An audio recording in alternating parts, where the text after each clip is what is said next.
Tadi yang paling sering bocor ini biasanya pada regulator. Kalau bocor bunyi gimana, Bu? Nah, seperti Ibu tadi loh. Biasanya ibu-ibu kalau melihat regulatornya bocor, yang pertama kali ibu lakukan ini biasanya karetnya diganti. Betul ya, Bu ya? Setelah karetnya diganti yang baru dipasang regulator lagi. Ini misalkan masih bocor, akhirnya ada yang lehernya tabung dililit sama karet. Betul ya, Bu ya? Ini setelah dililit sama karet dipasang lagi tuh. Tapi kalau dipasang ini kira-kira masih bocor lagi, ini ada yang sampai akhirnya regulator ada yang ditindih sama batu, sama cobek, sama paving. Iya kan enggak, Bu? Nah ini mohon maaf, ternyata ini enggak boleh, soalnya sangat berbahaya. Penyebab regulator tadi sering bocor, ternyata penyebab utamanya ini dari karetnya, dari karet. Ternyata banyak yang belum tahu kalau karet warna merah di dalam tabung dari toko itu penggunaannya cuma sekali pakai.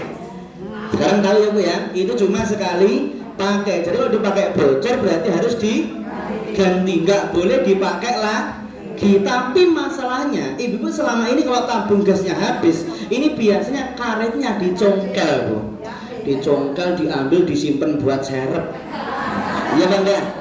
Nah ini nggak boleh, karet merah itu cuma sekali pakai. Kalau pengen dipakai lama, ibu nanti ganti karet yang seperti ini, yang saya bawa ini contohnya. Ini yang bisa dipakai berkali-kali, yang saya bawa ini warnanya apa, Bu? Yang warna putih ini bahannya bukan dari karet, tapi bahannya dari silikon. Apa, Bu? Nah yang dari silikon ini bisa dipakai sampai 3 bulan, 1 sampai 3 bulan. Kalau warna merah cuma sekali, bahannya dari karet mentah. Paham ya, Bu ya? Makanya cepat mengeras. Yang ini yang paling awet itu tadi. Yang pertama, ini alat pertama biar regulator itu nggak sering-sering bocor. Terus yang kedua, penyebab kebakaran yang kedua ini juga berasal dari apa tadi, Bu? Selang yang bocor. Kira-kira menurut Ibu selang cepat bocor ini penyebabnya dari apa? Karena minyak. Terus apa lagi? Dimakan tikus. Nah ini jawaban yang paling banyak adalah dimakan tikus. Tapi mohon maaf ibu sebelumnya jangan buru-buru menyalahkan tikusnya dulu, Bu. Soalnya ternyata selama ini penyebab utama bukan dari tikus. Masalahnya selama ini ibu-ibu kalau habis masak, ini selama ini yang dibersihkan ternyata cuma tidak pernah membersihkan iya Bang enggak? Kalau nggak percaya nanti pulang lihat kompornya masing-masing ya, Pak.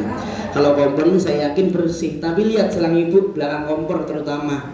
Nah ini selang kalau nggak pernah dibersihkan, selang ini nanti akan kotor, Bu. Kotor ya, Bu ya. Selang kalau kotor dibiarkan lama kelamaan, selang ini nanti akan berubah mengeras atau kaku. Kalau selang udah mengeras, misalkan nggak sengaja tertekuk meja, retak apa enggak? Ini kalau sampai retak, bocor, patah dikit aja, dalam waktu 10 menit tabung gas ibu yang isinya penuh ini bisa habis bocor keluar dan memenuhi ruangan rumah ibu menjadi gumpalan gas. Yang saya takutkan gumpalan gas itu terjadi malam hari ibu tidur, pagi harinya bangun tidur cium bau menyengat. Saya yakin respon pertama kalau bangun tidur langsung menyalakan lampu. Nggak tahu ada gumpalan gas tadi, pagi hari bangun tidur menyalakan lampu. Apa yang terjadi, Bu? Dianjurkan pemerintah dulu kalau masih ingat, selang ini wajib dibersihkan. Caranya cukup dilap sama kain yang diberi air hangat. Tujuannya biar selangnya lentur, Bu, tidak mengeras. Ini kalau bisa ibu terapkan 2 minggu sekali ya, Bu ya. Tapi ngomong-ngomong ini saya di sini mau tanya dulu, ibu-ibu di sini kira-kira terakhir membersihkan selang kira-kira kapan, Bu? Nggak pernah. Coba ini saya mau tanya, saya tes dulu. Kira-kira seminggu yang lalu sudah membersihkan selangnya belum? Sebulan lalu udah belum? Setahun lalu udah belum?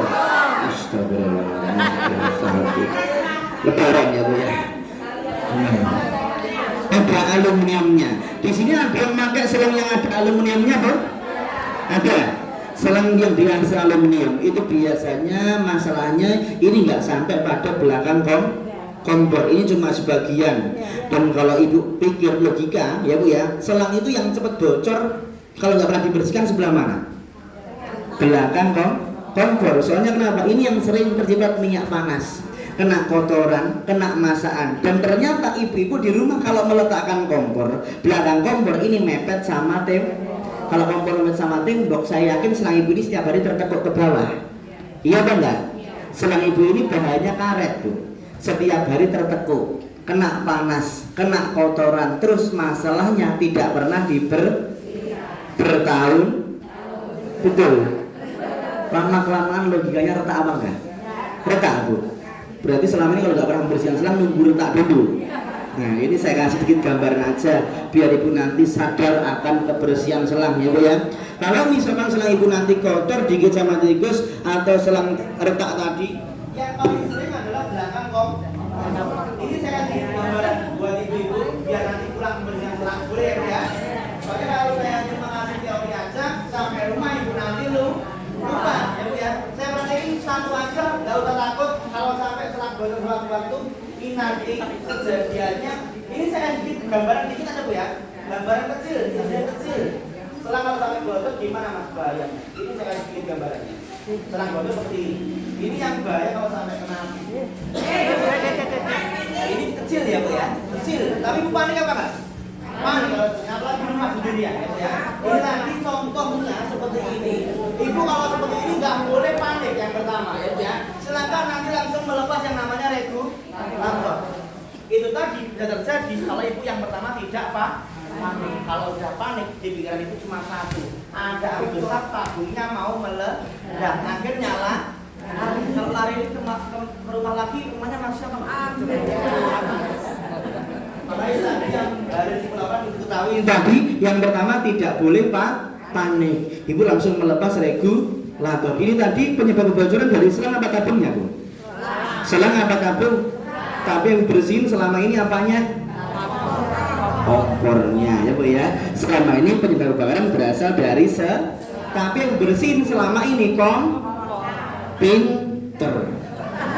Berarti kebiasaan ibu selama ini salah apa enggak kira-kira? Yang ngomong ibu sendiri loh ya. Kalau nggak pengen seperti ini usahakan nanti rajin membersihkan selang. Paham ya Bu ya? Nah, meskipun selang ibu dikasih besi, soalnya selang yang dikasih besi pun yang dalamnya itu ternyata selang utamanya juga karet juga Bu dalamnya. Dan ternyata biasanya mayoritas selang yang ada besinya itu dalamnya sangat tipis, selang utamanya sangat tipis, warnanya hitam, sangat tidak cocok untuk pemakaian jangka panjang. Apalagi nggak pernah dibersihkan, ya Bu ya. Nah ini kemarin ada anjuran terbaru bagi ibu yang males meminimalisir selang bocor. Kalau ibu nanti pengen lebih aman lagi, selang ibu nanti kalau punya rezeki, ibu nanti sekalian diganti yang seperti ini, yang diameternya minimal seperti ini ketebalannya. Selang yang saya bawain namanya selang biogas. Selang apa Bu?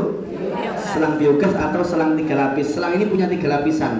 Pinggir ada warna hitam, tengahnya merah, dalamnya hitam lagi. Dibuat 3 lapisan fungsinya biar gak mudah retak. Di tengah-tengahnya ada warna merah. Di antara warna merah dikasih serat nilon namanya Bu. Fungsinya melindungi dari gigitan tikus. Jadi pelindung tikusnya nggak taruh di dalam, nggak taruh di luar, tapi ditaruh di dalam. Fungsinya biar mudah dibersihkan. Sekarang saya mau tanya, kalau selang ibu sekarang dibungkus aluminium, sekarang ibu bisa ngecek dalamnya apa enggak?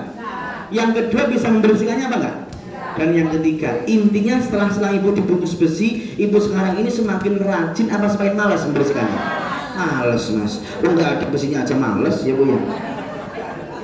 Makanya tadi anjurannya nanti kalau ada rezeki silakan selangnya diameternya minimal seperti ini ya Bu ya, minimalisir selang bocor. Kalau belum pernah lihat selangnya silakan boleh cek satu persatu. Boleh. Gantian nanti ya. Ini sebagai perbandingan saya juga bawa selang yang biasa. Lihat.